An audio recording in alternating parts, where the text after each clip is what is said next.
Shalom mtu wa Mungu, na kusalimu katika jina la Bwana wetu Yesu Kristo. Karibu katika darasa letu la kujifunza Biblia. Na hapa tuna swali ambalo limeulizwa na watu wengi, na hivyo basi hatuna budi kulinyambua kibiblia ili tuweze kujua Bwana alimaanisha nini. Na swali lenyewe linasema, chakula kigumu ni kipi? Chakula kigumu ni kipi kwa mujibu wa maandiko? Swali hilo limetoka katika kile kitabu cha Waebrania sura ya 5 na ule mstari wa 12. Waebrania sura ya 5 mstari wa 12, neno la Mungu linasema, kwa maana imewapasa kuwa walimu, maana wakati mwingi umepita, mnahitaji kufundishwa na mtu mafundisho ya kwanza ya maneno ya Mungu. Nanyi mmekuwa mnahitaji maziwa wala si chakula kigumu. Nirudie tena, nanyi mmekuwa mnahitaji maziwa wala si chakula kigumu. Kwa maana kila mtu atumiaye maziwa hajui neno la haki, kwa kuwa ni mtoto mchanga. Lakini chakula kigumu ni cha watu wazima, ambao akili zao kwa kutumiwa zimezoezwa kupambanua mema na mabaya. Kwa hiyo basi swali letu linauliza, chakula kigumu ni kipi? Sasa kabla ya kuangalia chakula kigumu ni kipi, ni vizuri kwanza tukafahamu chakula kilaini ni kipi. Chakula kilaini kinachozungumziwa hapa katika maandiko ni mfano wa maziwa. Na tunajua siku zote mtoto ndiye anayekunywa maziwa. Na tunajua chakula ambacho ni cha maziwa kinamfaa mtoto mdogo, kwa sababu mtoto mdogo hahitaji nguvu nyingi katika kufanya vitu. Ndio maana mtoto mdogo anakuwa hana uwezo wa kubeba vitu, wa kunyanyua vitu, hana uwezo wa kufanya kazi. Kwa hiyo chakula kilaini hasara yake ni kwamba hakina uwezo wa kumpa mtu nguvu ya kutosha ya kufanya kazi. Lakini pia chakula kilaini kama maziwa au uji au mtori ni vyakula ambavyo havina uwezo wa kumfanya mtu kufikiri vizuri. Ndio maana mtoto mdogo kwa nini hahitaji kufikiri? Yeye mtoto mdogo ni kula, kucheza, labda kulala, kupumzika. Lakini kama angekuwa anahitaji kufikiri, basi maziwa yasingeweza kumfaa aweze kufikiri vizuri. Ndio maana hapa anasema chakula kilaini ni cha watu ambao hawezi kupambanua mema na mabaya. Lakini sifa ya tatu ya chakula kilaini ni uwezo wa mtu kushambuliwa na magonjwa. Ndio maana ukimwangalia mtoto utagundua kwamba ana uwezo wa kushambuliwa na magonjwa kwa haraka kuliko mtu mzima, kwa sababu chakula chake hakina uwezo wa kumpa kinga katika mwili wake ya kutosha kuweza kushindana na magonjwa. Kwa hiyo mtu ambaye anakula vyakula vilaini anakutana na hasara hizo. Hasara ya kwanza, anakuwa hana nguvu. Hasara ya pili, anakuwa hawezi kufikiri vizuri au kupambanua mambo. Hasara ya tatu, anakuwa rahisi kushambuliwa na magonjwa. Sasa hali hii pia ipo katika eneo la kiroho. Kumbuka maandiko haya yanamlenga mtu wa rohoni. Mtu wa rohoni, hayamlengi mtoto wa kawaida, anamlenga mtu wa rohoni. Sasa ni vizuri kujua haya maziwa katika maandiko ni nini, ili sasa tunapoenda kuangalia chakula kigumu tuweze kujua chakula kigumu ni kipi. Na faida ya chakula kigumu maana yake ni kwamba utakuwa una nguvu za rohoni, maana yake ni kwamba utaweza kupambanua, maana yake ni kwamba utakuwa na uwezo wa kumshinda shetani. Sasa chakula hichi kilaini au maziwa ni yapi? Tunamshukuru Mungu kwa sababu Biblia imeshakwisha kutoa majibu katika sura inayofuata, sura hiyo ya 6 na ule mstari wa kwanza. Sasa tuendelee kusoma pale. Neno la Mungu linasema, kwa sababu hiyo tukiacha kuyanena mafundisho ya kwanza ya Kristo. Kwa hiyo mafundisho ya kwanza ya Kristo ndio chakula kilaini. Sasa ndio yapi hayo? Lakini anaendelea kusema, tukaze mwendo ili tufikirie utimilifu. Tusiweke msingi tena anaanza kusema kuzitubia kazi zisizo na uhai. Kwa hiyo sasa kumbe mafundisho ya kwanza ni yale mafundisho ya toba. Mfano kila siku tunafundishwa kutubu kwa habari za toba. Na mambo tunaona kila siku kanisani. Sasa mafundisho haya ya toba kila siku, haya ni mafundisho manyonge ambayo hayawezi kumpa mtu nguvu ya kuweza kuwa na uhai au kuweza kumshinda shetani au kuweza kupambanua. Kwa hiyo mafundisho ya toba ni mafundisho kama maziwa, ni mafundisho ya watoto wachanga. Lakini anasema 2, na wakuwa na imani kwa Mungu. Mafundisho ya kuwa na imani kwa Mungu, mafundisho ya kumwamini Mungu.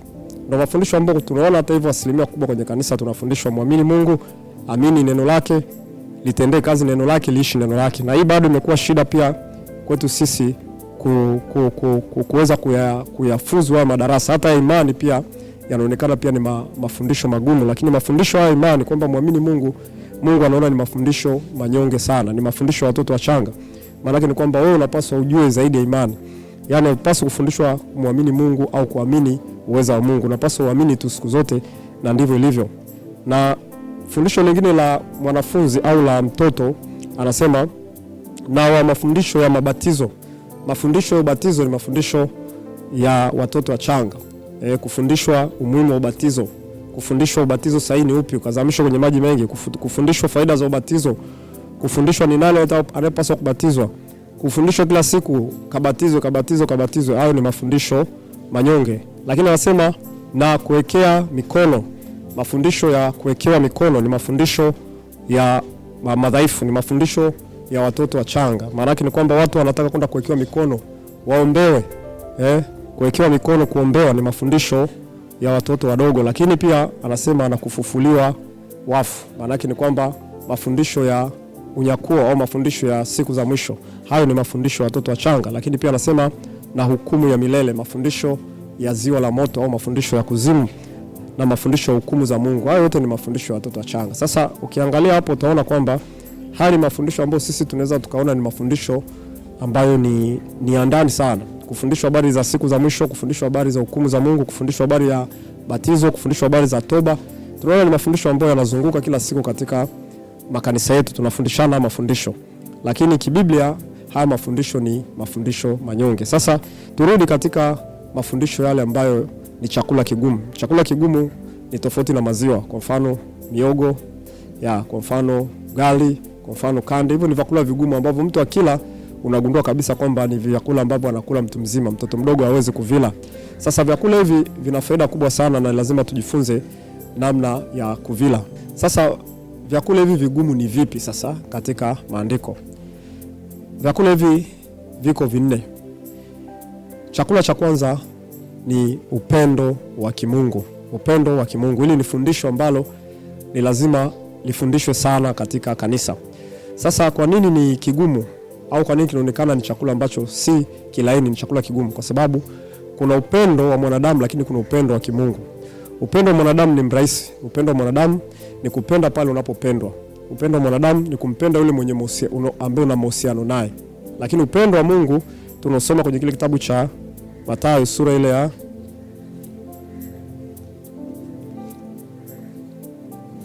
Mathayo sura ile ya 5 mstari wa 43. Mathayo 5:43 nasema, mmesikia kwamba imenenwa umpende jirani yako na umchukie adui yako. Lakini mimi nawaambia wapendeni adui zenu, waombeeni wanaowaudhi, ili mpate kuwa wana wa Baba yenu aliye mbinguni. Maana yeye huangazia jua lake waovu na wema, huwanyeshea mvua wenye haki na wasio haki. Maana mkiwapenda wanaowapenda ninyi mnapata thawabu gani? Anasema hata watoza ushuru, je, nao hawafanyi hayo? Tena mkiwamkia ndugu zenu, je, ndugu zenu tu mnatenda tendo gani la ziada? Hata watu wa mataifa, je, nao hawafanyi kama hayo? Basi ninyi mtakuwa kamilifu kama Baba yenu wa mbinguni alivyo mkamilifu. Huu unaitwa upendo wa Mungu. Upendo wa Mungu ni upendo unaozidi hisia, ni upendo ambao hauna sharti. Ni upendo wa kupenda yule anayekuudhi, adui yako, lakini pia unamwombea yule anayekuudhi. Sasa kwa namna kawaida fundisho kama hili, mtoto mchanga wa kiroho ukimweleza kumpenda adui na kumwombea anayekuudhi, ataona kama vile unamfundisha jambo ambalo la unyonge au jambo ambalo haliwezekaniki. Lakini ukijifunza tabia hii ya upendo wa Mungu, maana yake ni kwamba unafikia katika ukomavu. Ni chakula cha watu wazima. Na ukiwa kama mtu mzima utaanza kujifunza kupenda kama Kristo alivyopenda. Si ajabu leo hii unaona kwenye makanisa mtu anakuambia piga adui yako, leta pipa la moto tumtupe adui yako, avunjwe, sagwe, aharibiwe. Sasa watu kama hao bado ni wachanga, hawana ukomavu wa kimungu ndani yao. Na wangekuwa na ukomavu wa kimungu ndani yao, wangefundisha fundisho la kumpenda yule anayekuudhi na kumwombea pia. Sasa tumuangalie Bwana wetu Yesu Kristo. Bwana wetu Yesu Kristo alikuwa na Yuda. Yuda alikuwa ni adui yake mkubwa sana. Yuda alikuwa kwa Yesu Kristo kimaslahi. Na Yesu Kristo alijua kabisa kwamba huyu atakuja kunisaliti. Lakini tunaona Bwana wetu Yesu Kristo hakumfukuza mahali popote. Zaidi alimwombea. Na zaidi alikuwa anatamani amjue Mungu vizuri. Na Yesu alikaa naye mpaka dakika ya mwisho. Wala Yesu hakuonyesha dalili yote ya kumchukia Yuda au kumtenga tofauti na mitume wengine. Hakuwahi kufanya hilo. Alijua kabisa huyu ndo anempeleka msalabani, tena atamsaliti wa kumbusu. Lakini alikula chakula chake, akakaa pamoja na yeye. Na huo ndio unaitwa upendo wa upeo. Ukisoma Yohana sura 13, Yesu aliwapenda watu wake akawapenda upeo. Kupenda upeo ni kupenda mpaka mwisho. Upeo ni mpaka mwisho, ukomo. Kwa Yesu aliamua kutupenda, alitupenda, ijalisha hapa katikati tutamuudhi vipi, tutamkosea namna gani. Huu ndio unaitwa upendo, upeo ambao na sisi tunapaswa tuwe nao. Kwa mfano lazima upige gharama kwamba napoamua kupenda, ikitokea huyu unayempenda kesho akanisaliti, kesho akanikana, je, nitamchukia? Atakuwa adui yangu? Lakini unapaswa umpende hata kama akikuchukia, akikusaliti. Unapaswa muombe. Sasa namna kama hii kibinadamu ni ngumu kuipokea. Lakini tukijifunza kula chakula kama hiki, tukajifunza kupenda hata wale wanaotuchukia, tukajifunza kuombea hata wale wanaotuudhi, ndugu yangu, wewe unafikia kile kiwango cha juu sana cha ukamilifu. Na Mungu anakaa karibu sana na watu ambao wana upendo. Ndio maana kilele cha ukamilifu katika Ukristo ni upendo. Lakini sio upendo wa mwanadamu, bali ule upendo wa Mungu. Sasa ukisoma kile kitabu cha Wakorintho wa kwanza sura 13, anaeleza zile sifa za upendo. Anasema upendo wa usudu, upendo wa utakabari, upendo wa ujivuni, upendo wa hesabu mabaya, upendo wa utafuti mambo yake wenyewe, upendo wa amini yote, uvumilia yote, ustahimili yote. Umeona? Anasema vitakuwepo vote lakini vitapita, lakini upendo unazidi hapo. Upendo wa utakabari. Kwa hiyo sasa ukiziangalia zile sifa, jiulize, je, hizi sifa ziko ndani yangu? Hata anaposema nampenda hata ndugu yangu, achana na adui, hata ndugu yangu tu huyo, je, ninahesabu mabaya au sihesabu mabaya?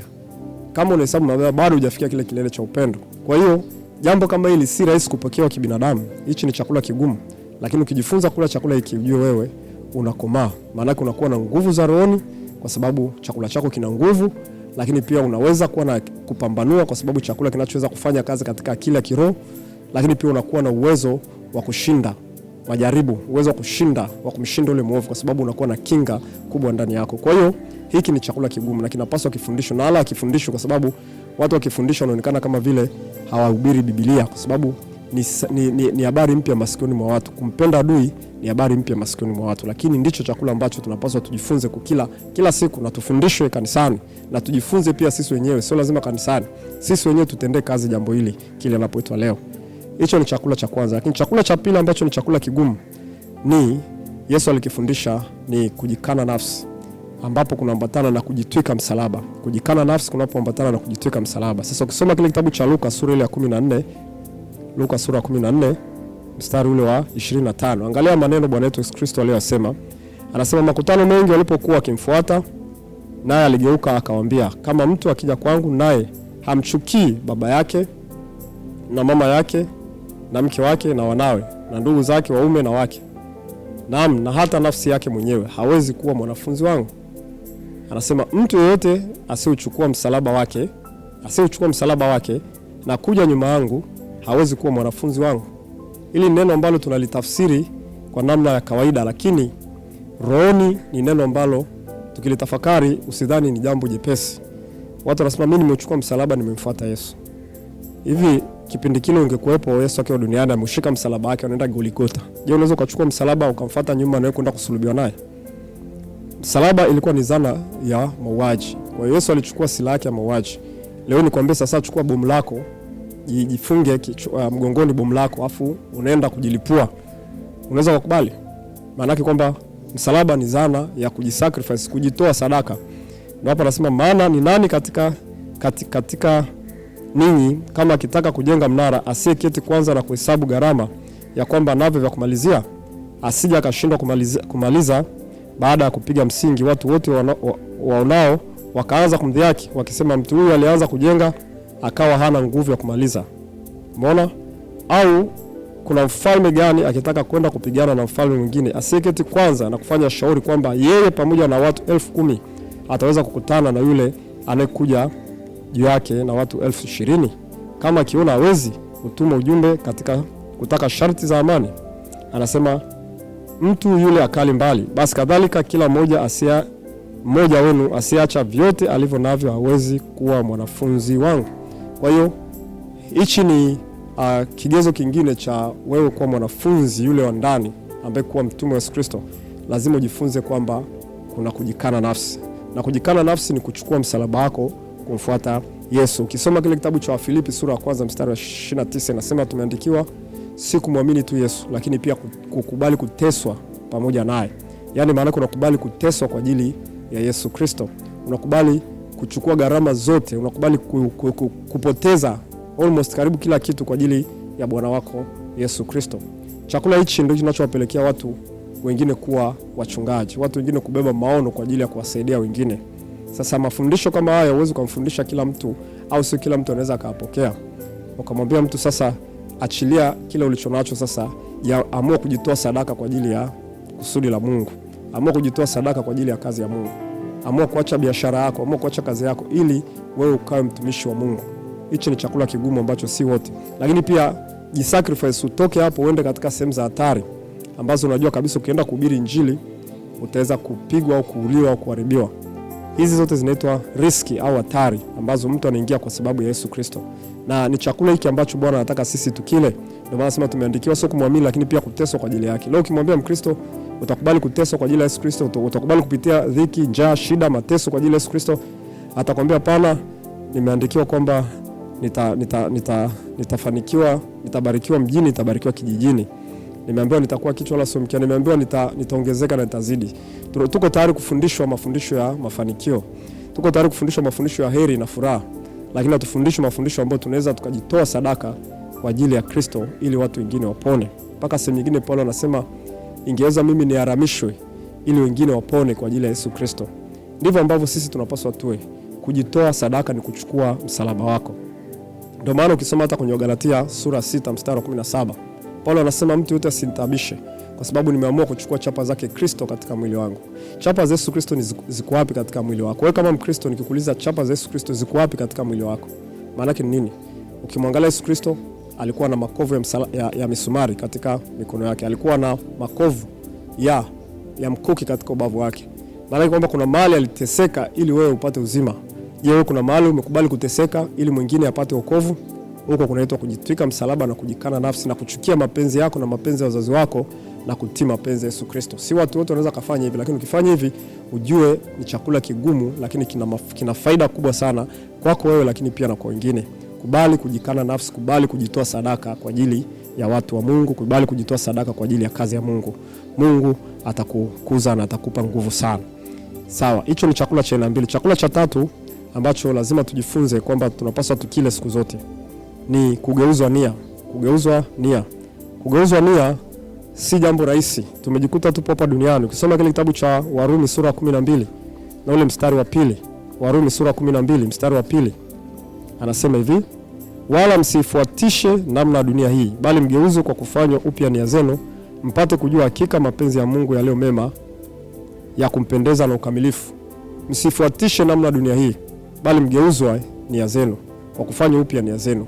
Maana yake ni kwamba kugeuzwa kufikiri kama watu ulimwengu wanavyofikiri, kuenenda kama watu ulimwengu wanavyoenenda, kutenda kama watu ulimwengu wanavyotenda. Hili pia ni jambo ambalo tunapaswa tufundishwe ili tuweze kukua kiroho, tufikie ukamilifu. Ndio maana Yesu anasema mimi ulimwengu hawezi kunipenda kwa sababu ninazishuhudia kazi zake kuwa ni mbovu. Kazi nyingi za ulimwengu ni mbovu. Ndio maana ukisoma pia kile kitabu cha waraka wa kwanza wa Yohana sura ya 2 mstari 15, anasema msipende dunia. Mtu akipenda dunia kumpenda Baba kuko ndani yake. Ukiwa kama mtoto wa Mungu, ukikubali kubadilika nia yako na ukaacha kuifuatiliza namna dunia hii, basi ujue wewe ni mtu ambaye ni mkomavu sana kiroho. Wakristo wengi wanataka kuja kwa Yesu Kristo lakini bado wanapenda kushikamana na mambo ya ulimwengu. Kwa mfano, mambo ya ulimwengu ni kama yapi? Ukisoma kile kitabu cha Petro wa kwanza sura 3, kuanzia mstari wa kwanza na kuendelea, anazungumzia kuhusiana na kujipamba kwa wanawake.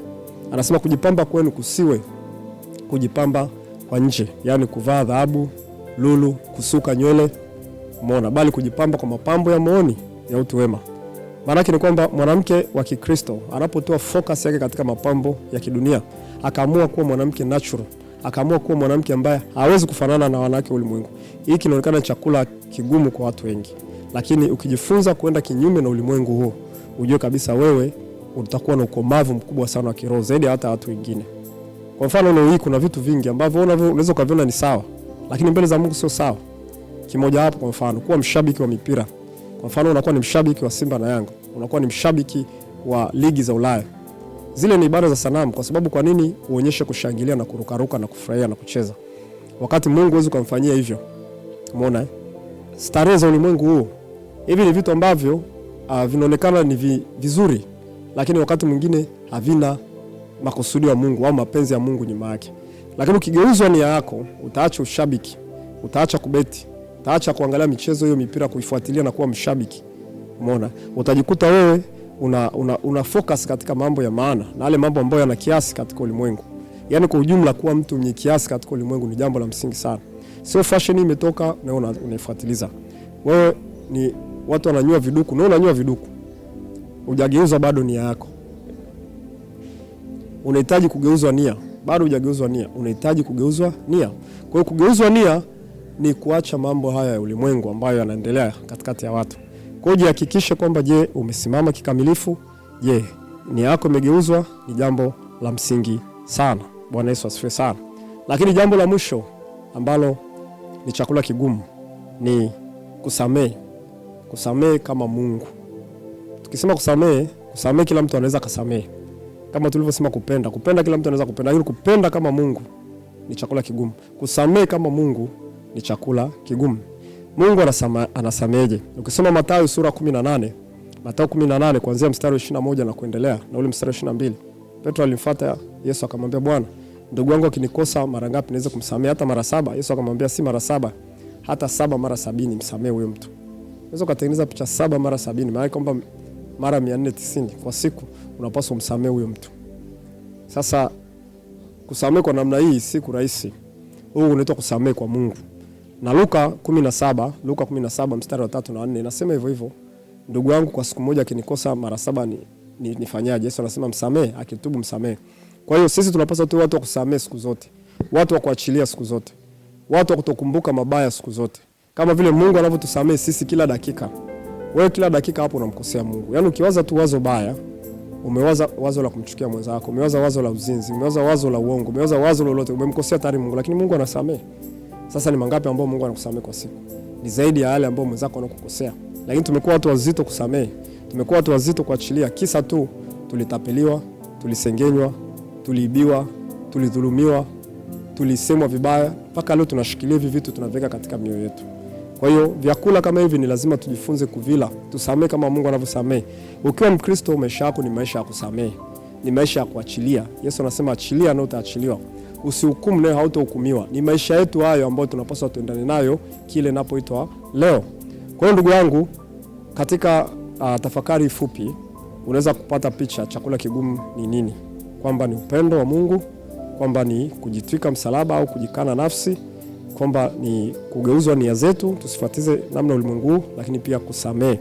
Hivi ni vyakula ambavyo ni vigumu mbele ya macho ya mwanadamu, lakini ukiweza kuvimeng'enya, ujue wewe una ushindi mkubwa sana. Utakuwa na nguvu kubwa sana za rohoni, utakuwa una uwezo wa kupambanua mambo mengi ya rohoni.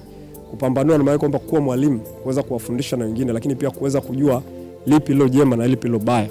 Lakini pia utakuwa ni mwepesi wa kudhibiti mashambulizi yote ya shetani, kwa sababu chakula kinaleta kinga. Kwa kila chakula chenye kinga, basi magonjwa ya kiroho hatakupata. Kwa hiyo hicho ndicho chakula kigumu ndugu yangu. Swali ni kwako, je, kati ya hivi ni kipi ambacho umeweza kukila?